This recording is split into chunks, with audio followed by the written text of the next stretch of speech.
Greetings, Facebook Live. Welcome to WKYC's Three-Point Play. I am Ben Axelrod. Joining me, as always, is Matt Florjancic. A busy weekend in Cleveland sports, a busy weekend in Berea for the Cleveland Browns. It all went down. Well, it started to go down on Friday afternoon and bled into Friday night and even Saturday morning. In total, 4 trades. Just on the eve of free agency, the legal tampering period is upon us, and all of these deals will be official, and they'll be able to sign actual contracts come Wednesday at 4 p.m. when the new league year kicks off. But I think this is just going to be a Brown-centric show, and our topics will probably all bleed into each other. I guess let's start with the acquisition of Tyrod Taylor from the Buffalo Bills for a third-round pick, the number 65 pick in the draft. They solidify their quarterback position, at least for 1 year. Tyrod Taylor is under contract for 1 more year. But this is, for the first time in a long time, this is an established quarterback coming to Cleveland. And it's kind of interesting. I mean, when was the last time we entered even an offseason knowing who the Browns starting quarterback was going to be? Ooh, fantastic question. I can't. Like Derek Anderson in 2008, maybe? But even that was controversial because it would probably be, I don't know, it might be Colt McCoy. Yeah, 2011 Colt McCoy probably. Honestly, it might be Colt McCoy. And that wasn't one probably you felt great about. No, not necessarily, no. Not based on the track record. But when you look at what's going on now, they clearly had a need at the position. And they addressed it by getting a guy who's known for being conservative but still being efficient.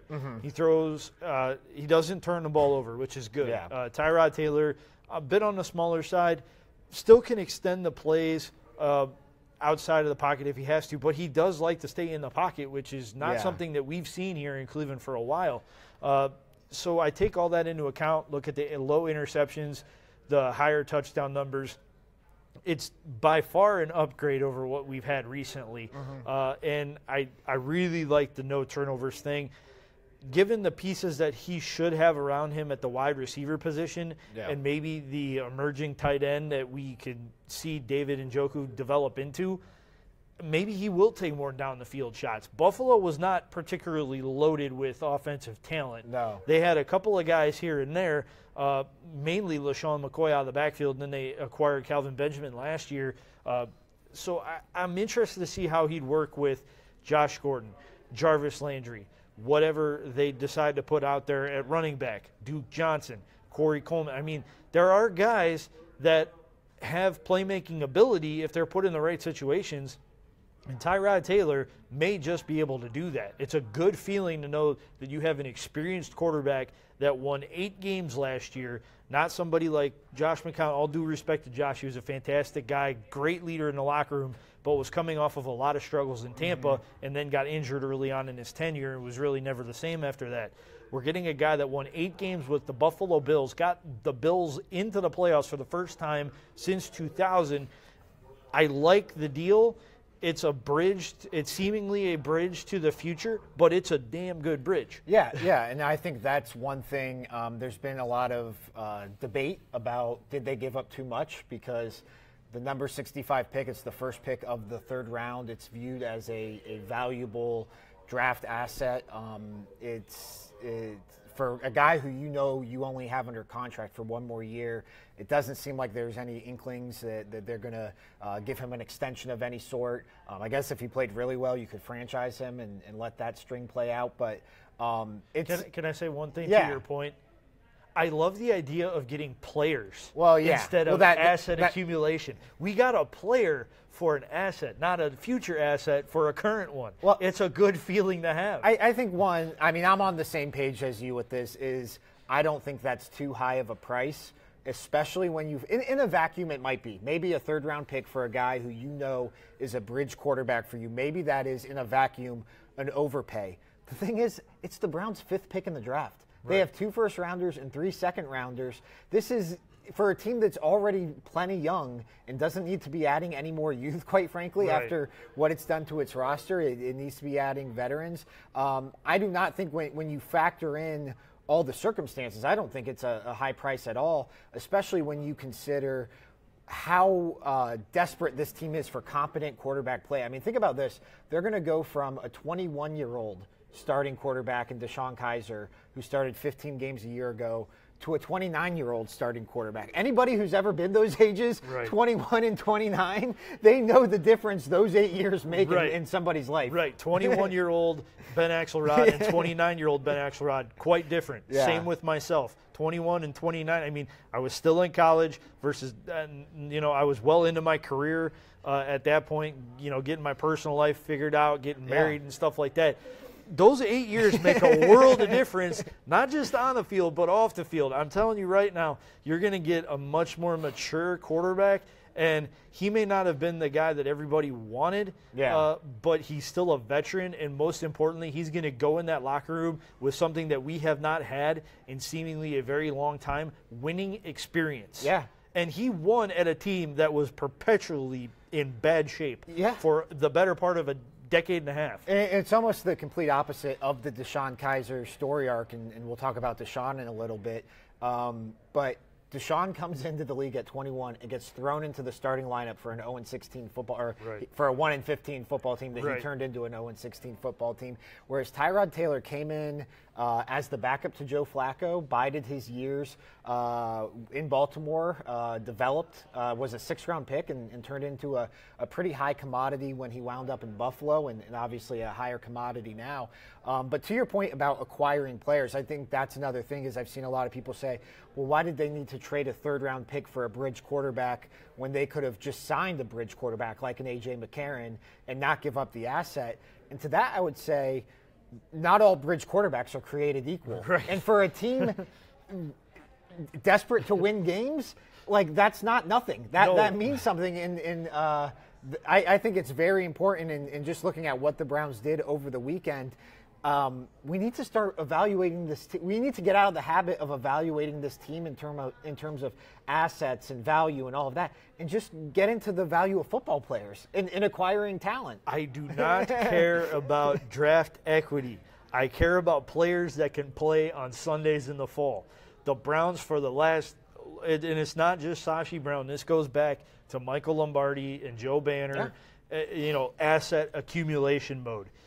At some point, you have to give the coach players that can play.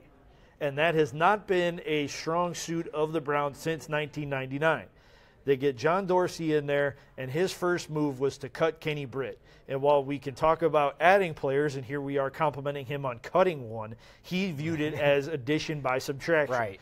You look at the moves he made over the weekend, he got players that can help this franchise now. Mm-hmm. And that's ultimately what you need. That's what you need to sell tickets. That's what you need to get corporate sponsors on board. That's what you need to get merchandise sales. That's what you need to get people to the ballpark just to purchase concessions and merch and parking and all that goes with the NFL experience. The Browns needed an influx of talent to get this fan base excited. And while they weren't always the sexiest moves, they were moves that we all think and we all can agree on move this franchise in a positive direction. Yeah, and another one of those moves, and maybe the biggest headline of Friday was the acquisition of Jarvis Landry from the Miami Dolphins. They sent a 2018 4th-round pick and a 2019 7th-round pick to Miami for the Pro Bowl wide receiver. He's an interesting player because he has the numbers and the stats, but he's not really that sexy wide receiver. He's not that playmaker. He's a very, very good slot receiver. He might not be, he's not that guy who's going to run down the field and torch a defense, but he might put you in position where another guy can do that. Right. And if Josh Gordon's going to be that guy, then this is a very valuable role. He's on a franchise tag for this year. They might sign him to an extension, or they might wait and see how the season goes. The Browns have some leverage when it comes to that, but I think this was a move that this kind of speaks to a lot like Tyrod Taylor, although this is a move that could have a lasting impact for multiple years. This is another time where it was just time to go out and get the talent, and Jarvis Landry's obviously a very talented player. One of the most talented wide receivers on the market, I would say, in free agency. And granted, you gave a little bit to get him, but you still kept all those first and second round picks to get this guy. Yeah. That is unbelievable that you were able to pull that off for a Pro Bowl wide receiver. 100 catches twice in his career, 1,100 receiving yards twice in his career, over 4,000 receiving yards over his 4 years with the Dolphins. A ton of receptions, many first downs, hundreds of first downs, multiple down the field catches. Is he the sexiest looking wide receiver that we've ever seen in terms of his playmaking ability? No, we got spoiled by seeing what Josh Gordon can really do. And if Josh is healthy and on the field and all things are good, he's on the outside. You put Jarvis on the other side or move him into the slot. All of a sudden, your offense is moving down the field quite a bit. Yeah. That's why when people were like, well, Tyrod Taylor is not a great acquisition because he doesn't take chances, he's conservative. If he believes in his teammates and he has the teammates that can make plays like that, maybe he will be more willing to take risks and move the ball down the field. This is nothing but positive for the Browns because they're finally getting players that can make differences on the field on Sundays. Yeah, and if the criticism of Tyrod Taylor is that he is too conservative, I mean, this is a heck of a safety valve for a more conservative quarterback to be dealing with on each Sunday. It's interesting, too, I think, in the aspect that, look, I mean, we watched last season, and aside from quarterback, I think the most glaring hole on this roster was wide receiver, which was frustrating because that's a position they actually have poured some resources in in recent years. Ton of draft capital over the last 2 years. Draft capital, the Kenny Britt contract a year ago. You look at last year, and they entered the year with Corey Coleman, hoping he will be the number one wide receiver. Now at this point, if you feel good about where Josh Gordon is, and again, that's always kind of a touch-and-go situation just because of how many times the Browns have been burned by Josh Gordon. But if he's good and healthy and ready to go, you have Jarvis Landry. It seems like they're going to be still active in the free agent market with the wide receiver position and maybe bringing back Terrell Pryor. Their names have been linked to Allen Robinson and Sammy Watkins, although those probably seem like long shots. I mean, if Corey Coleman is still on this roster, and there's a chance he might not be, there have been reports out there that the Browns are shopping him and are willing to part ways with him. You're entering a year, even where if Corey Coleman's on this roster, where it's very realistic that he goes from being your number one wide receiver a year ago to maybe your fourth or fifth best wide receiver on the roster. That's not a bad thing. No. Because we've seen him as a number one and it doesn't work. Right. He doesn't have the build to be that guy. Does he have all the speed in the world? Yes, absolutely. But the bottom line is if you throw him a jump ball against a corner who's as tall or taller, he's not catching the ball. They have somebody that can fix that now. Yeah. They have Josh Gordon on the outside, if all things are good, and they have Jarvis Landry. They might address it even more. Look, I'm all for getting as many pass catchers in here as you can get. Yeah. As long as the receiving corps can catch the ball and move the ball down the field, that's great. I think their three most glaring needs last year, quarterback, wide receiver, and corner, and they contributed to the cornerback part of it by releasing Joe Hayden before the season started. Yep. They addressed all those before we even got to free agency and at the start of the new league year. That's a good thing. That is a good problem to have. Yeah, if you guys have any questions or comments, leave them on our Facebook page. We'll get to them as quickly as we can. I think both the Tyrod Taylor acquisition and the Jarvis Landry acquisition are interesting in the sense that obviously this is a big offseason, not just with the trades they made, but with upcoming free agency and the draft. And I don't think really either of those moves affect what they're going to do. I think Jarvis Landry makes them a more attractive destination now for other wide receivers, but it's not going to preclude them from being aggressive in the wide receiver market. Tyrod Taylor, like we said, I mean, I still expect them to take a quarterback first overall, even with Tyrod Taylor, although maybe you could get a little more creative if you feel good about Tyrod Taylor. I do think the third trade they made, acquiring Demarius Randall from the Green Bay Packers, reports are out there he is going to play free safety for the Browns. He's going to play that spot that Jabril Peppers was playing out of position last year. I think that actually is something that does affect what they do in free agency in the draft because it crosses a need off your list. And now you can be more aggressive at cornerback, which I think is another position. Look, it's no 1-16 roster. It's a roster of many needs. I laughed during the combine coverage that we had for WKYC.com. the theory, every time a new position group came on the field, they're like, top teams with this need. And I'm like, the Browns just finished 0-16. If they're not number one on every one of these lists but left tackle, and even then, they probably should be number like 4, something was wrong here because they really did need multiple positions. But this does give them a window into being more creative and more aggressive with the cornerback spot. It checks a lot of boxes by having Randall back at free safety. You switch Peppers, you get him more comfortable. He doesn't have to play 35 yards off the ball anymore if they choose to use him in a different capacity. Then you've got Jason McCourty on one side. You've got Brian Body Calhoun probably switch back to nickel because if you go after a corner high in the draft or in free agency, he's likely going to start opposite McCourty. Yeah, I tend to agree with that. I think Jamar Taylor's days in Cleveland are probably numbered at this point. So we'll see. But, yeah, and I think Demarius Randall, I mean, this is a guy who was he was a productive player in Green Bay. I think it was just kind of a matter of his contract was coming up and kind of similar to the Browns trading Danny Shelton. They'd rather let another team take that audition year than do it themselves. Right. But, I mean, I think moving back to free safety, he was very productive at Arizona State when he played free safety. He again, just a player who's going to make this team better, make this defense better, and really now that you have more guys playing in position, I just think it makes a lot more sense. It's interesting with Joe Hayden. People forget that when Joe Hayden was in training camp last year, he was practicing at free safety some. We saw him in scrimmage, or not scrimmages, but 11-on-11 situations, 7-on-7 situations where he was playing more of a safety role. And it does make you wonder, had they kept Joe Hayden, is it him playing safety? Is it Jason McCourty playing safety and Joe Hayden playing corner, and then Jabril Peppers can play his more natural position?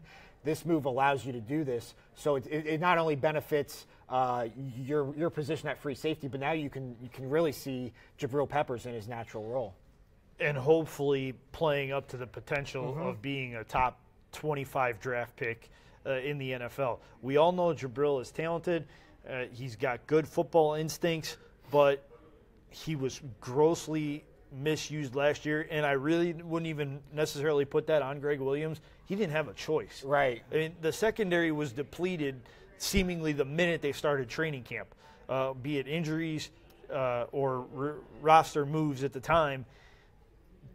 They didn't give Greg Williams much to work with. Right. If you didn't get to the quarterback within 3 seconds, it was a chunk play going the other way because our secondary was flat out not good. Yeah. And that's probably being very kind. Outside of Jason McCourty for the first 10 games of the year, nobody really made any kind of difference out of that secondary. And you cannot have that in today's NFL with it being such a passing league. You have to get playmakers out of the secondary. Yeah, and actually I think Jason McCourty's production fell off a little in the second half of the year. He wasn't healthy. I mean, that availability is one of the best abilities. Yep. So he was dinged quite a bit, and he, to his credit, he tried to play through it. But you and I both know that when you're playing at that level, if you're anything less than 100%, it's going to be a struggle for you. And Jason, unfortunately, had struggles at the end of the year, but still, I would definitely count on him being an integral part of this secondary this year, if not just from the physical standpoint, from the emotional leadership standpoint. Right.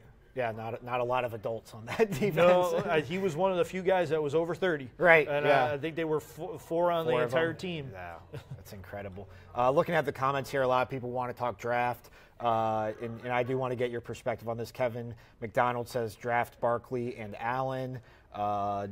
Michael says grab Barkley, keep the pick, love the changes. A lot of people seem to be now more open to drafting Saquon Barkley at number 1.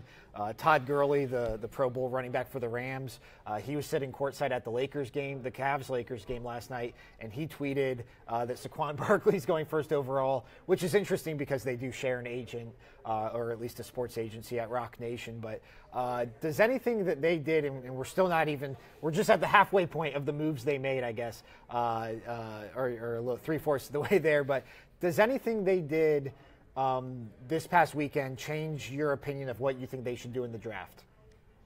No. They still need the quarterback. They still need to get the guy that's going to be the guy after Tyrod Taylor's contract is up. It makes 4 a little bit more open for discussion. if something wacky happens in the draft, and I think it's, doing this long enough, I think there might be something wacky that happens. If the Browns go quarterback at number 1, and the Giants elect to get their quarterback of the future for pick number 2, or elect to trade number 2, then Barkley, I think, is going to be there at 4. Right. I think their best chance to get, if they wanted their top pick at quarterback and to get Saquon Barkley, I think their best chance of doing that, I think you're right, is to take a quarterback first, because I think that Indianapolis spot at 3 is a prime trade spot. Right. I think if the Browns take a quarterback first overall, it's going to create that run on quarterbacks early, especially in a class where you feel like it's depending on who you like and who you don't like, 3 to 5 guys, and then a really big drop-off, right. maybe less, maybe you only like 3, maybe you only like 4.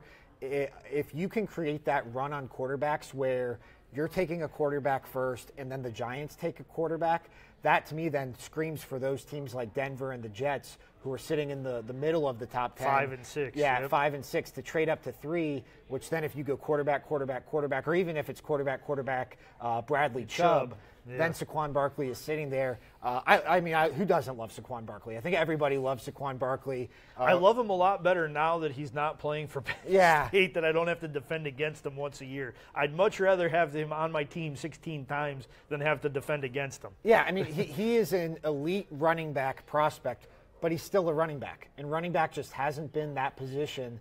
Obviously, there are exceptions, Ezekiel Elliott and Leonard Fournette most recently. But even Todd Gurley, yeah, too, you could Gurley, throw into that mix. But it's not that position where you've seen go high in the draft, really. And Barkley would be another exception to that. I don't think he would get past the Browns at 4, just my read on the situation. But, yeah, I mean, I think that if you wanted to get – that's the other thing about if you like Tyrod Taylor, you're not going to be in this position to have your first choice at quarterback, Lord willing, this time next year. We don't want to be any more in position to take a quarterback. We want that quarterback here. Yeah. And I think, honestly, if you take your guy at 1 – at the quarterback spot, I'm almost willing to bet on it that Barkley's going to be there at 4. Yeah, it's to take Barkley at 1. You pretty much are just hoping your quarterback evaluations are different than everybody else's, right? And that the Giants aren't going to take that guy, and that the Jets or Denver aren't going to trade up for that guy. That's where it just leaves too much to risk. It gets so risky when you talk about drafting Barkley 1 instead of the quarterback, because if you have Josh Allen number 1, okay, Rosen goes 2 after you. Okay, so you take Barkley 1, Rosen goes 2 to the Giants. Mm-hmm. Chubb or a trade at 3. If it's a trade and say Denver gets the pick, guess what? Allen's coming off the board. Right. They don't want Baker Mayfield. They scouted a lot of Josh Allen. Mm-hmm. And Josh Allen spent a lot of time with John Elway. He's not getting past the Broncos if they trade up to 3. Yeah. So if he's the guy, and I'm just using this as an example, the guy could be Baker Mayfield or Lamar Jackson for all we know, but if Josh Allen is the guy, you do not take the risk of letting him go to 4 because he probably will not be there. I think there's a lesson to be learned from 2016. I mean, right, Jared Goff was their guy. They thought Jared Goff was going to be there at 2, and they got jumped by the Rams, who traded up to 1 with Tennessee, and the rest is history. And then the whole avalanche came down the mountain and landed smack dab on First Energy Stadium. Yeah, so, just quarterback is too important to leave to risk. I think I agree. If you don't think Tyrod Taylor is going to be your long-term quarterback, and there's been no indication that he will be, I think you have to get your first choice at quarterback. It just comes down to there's so much at stake right now that you cannot let the guy that you think is the best in the class go by the boards. Yeah. You just cannot take that risk. I don't care how good a talent Saquon Barkley is. Look, there's going to be plenty of other running backs available in this draft, and you have enough early round picks to make it happen, whether you go Penny from San Diego State, Geis from Louisiana State. You've got other guys, and you could say, well, they're not Saquon Barkley. Yes, I would agree with you there, but I think that gap is considerably closer than the gap between a guy like Sam Darnold and Mason Rudolph. Right. You're talking about a guy that plays in a pro system, and yeah, he's still raw and green as grass, and he's not going to be 21 until June. But then you look at Mason Rudolph, who plays in an air raid, wide-open Oklahoma State offense where they are allergic to defenses in the conference that he plays. We've already been down this road with Brandon Whedon having his sexy numbers in college and all of a sudden forgetting how to play the position once he got to the pros. I don't want to go down that road again. I would rather get an elite quarterback and a second-tier runner rather than an elite runner and a third-tier quarterback. I mean, they've known they were going to have the number 1 pick pretty much since October. There are a lot of people in this front office who were still in the front office back then, Andrew Barry and Paul DePodesta, and John Dorsey took over in December. I mean, they've had all this time to evaluate these quarterbacks. To me, that should be, regardless of anything else they do this offseason, that should have been the primary objective, is figure out who the quarterback you like most is in this draft and take him one.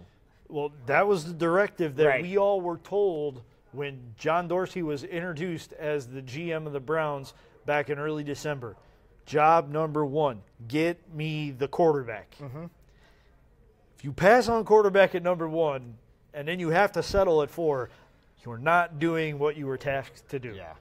This brings us to the second half of the Demarius Randall trade, and this is how hectic this weekend was the Browns just traded the quarterback who started 15 games for them a year ago, a second-round pick from a year ago, an Ohio product in DeShone Kizer. They traded him to the Green Bay Packers in that Demarius Randall trade. They also swapped 4th and 5th-round picks. Obviously, it did not work out for DeShone Kizer in Cleveland.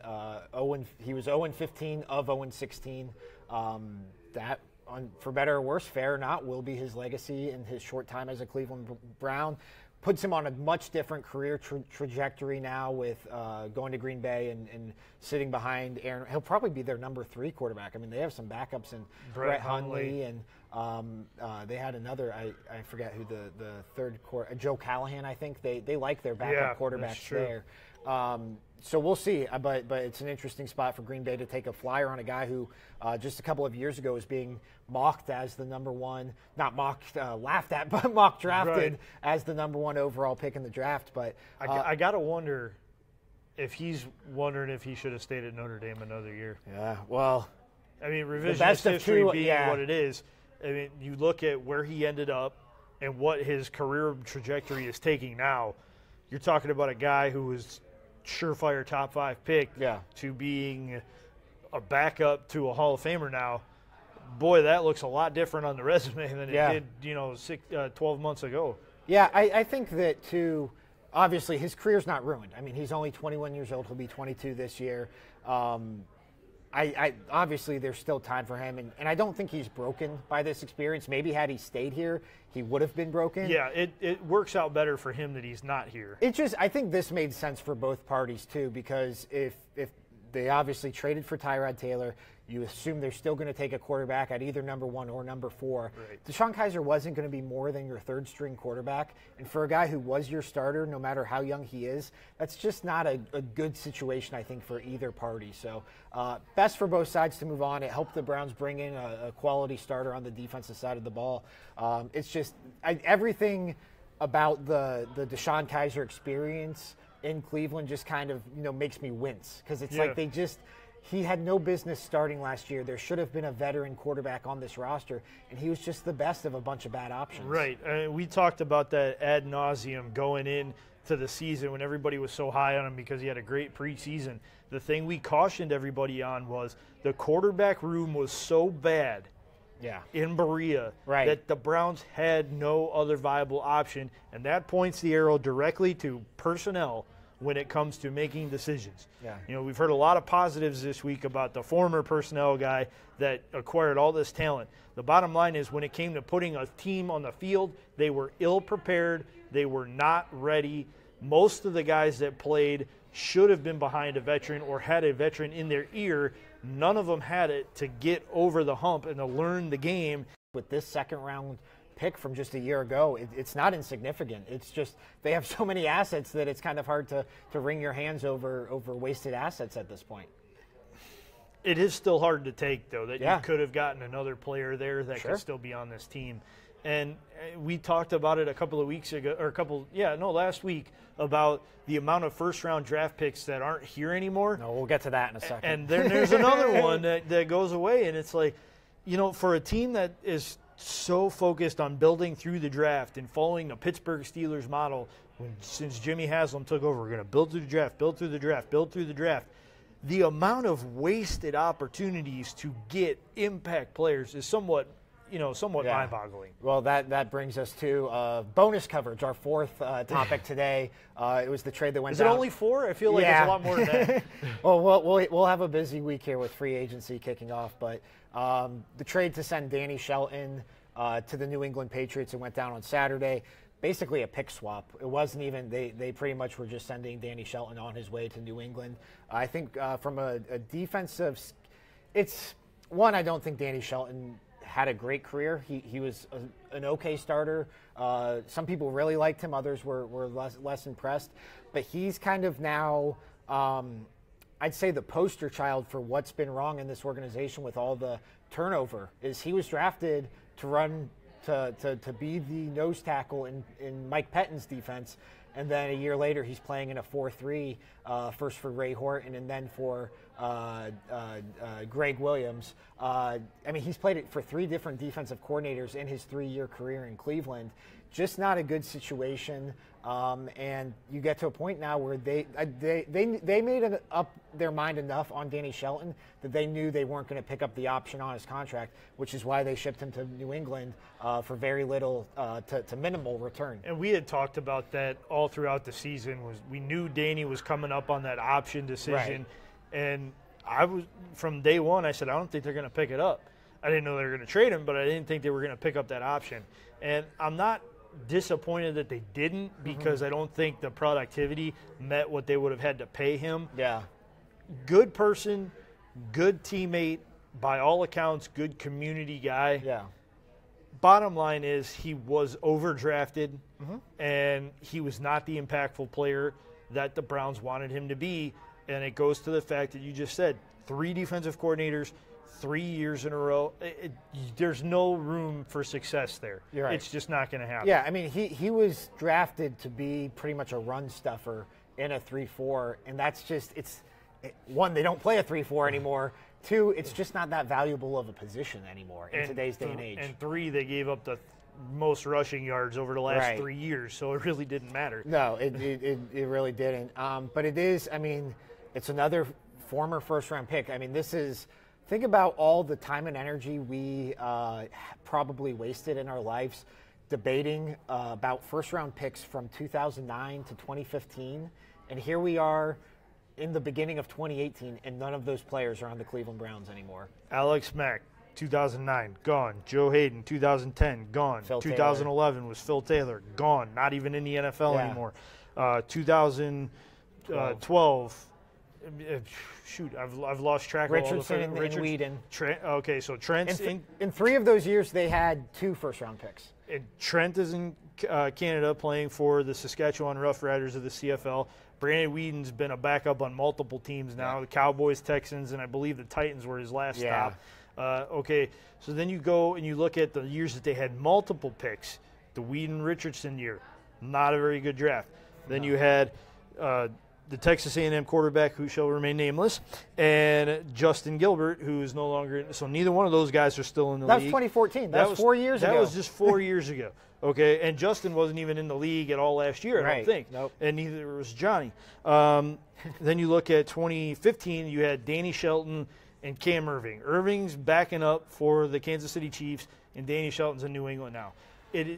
For a team, and Corey Coleman might be on his way out, and Corey Coleman very well could be out too. And at the very least, they aren't really. They're not counting on him. No, they're not married to the idea that he can be an impact player at any sort of stretch of the imagination. When you have first-round picks and you have multiple first-round picks, it is absolutely imperative to the success, long-term sustainability of your franchise to get those picks correct. And the Browns have demonstrated only one thing since 1999, and that is an inability to hit on their first-round draft picks. No matter what regime it has been, whether it be Mangini, Pettin, and Farmer, Banner and Lombardi, Brown and DePodesta, Nothing has worked because they all try to be the smartest guys in the room instead of being the guys that do the smart thing. The smartest guys in the room aren't the ones who are going out to conferences a week after taking a job and saying how analytics is going to change the world of football. The smartest guy in the room is the guy that listens, learns his craft, and makes the picks that best benefit the franchise. Yeah, and not to belabor the point, but it's to me why I've always hated the idea of trading down in the draft, especially for a bad team. There's a reason why you're up that high. Right, and that's, I mean, to even going back to 2016, to go from the number 2 pick and then not pick again, not to trade all the way back to 15, it's just mind-boggling. It's so irresponsible, and we've seen now what it directly led to. You not only passed on Carson Wentz, you passed on Ezekiel Elliott, you passed on Joey Bosa, you passed on the best lineman in the draft, and now you're 2 years later, and what do you still need? You're still talking about a need at a running back. You had to spend the number 1 overall pick on an edge rusher last year in Myles Garrett. You're likely going to need to replace your left tackle spot in the next year, if not the next couple months. You still have a gaping hole at right tackle. So all those guys that you passed up on, not only Carson Wentz, mind you, but all those other guys, they're still positions of need. You have to take a guy and you have to have the conviction that you can develop him. Not taking a guy is akin to walking into the batter's box and putting the bat on your shoulder, getting 3 fastballs right down the heart of the plate with somebody daring you to hit a home run and not taking a swing. Yeah, and we've seen that all too often, and again, that's why they don't have, other than Corey Coleman, who was only drafted 2 years ago and might not make it to the regular season with the Browns, might not make it past this week with the Browns. Their longest tenured first-round pick is Joe Thomas, and there's not one in between. It's mind-blowing. You almost have to try to draft that poorly. It's like the Indians under the Mark Shapiro era, right, where they got C.C. Sabathia in the late 90s, and then until Francisco Lindor developed into the superstar that he is, they had just guys, just regular guys. All due respect to Lonnie Chisenhall, I know he was in that group, but I'm talking about, the likes of Trevor Crowe and all those other guys that were just okay players, but they weren't impactful players because the Indians wanted to control players long term.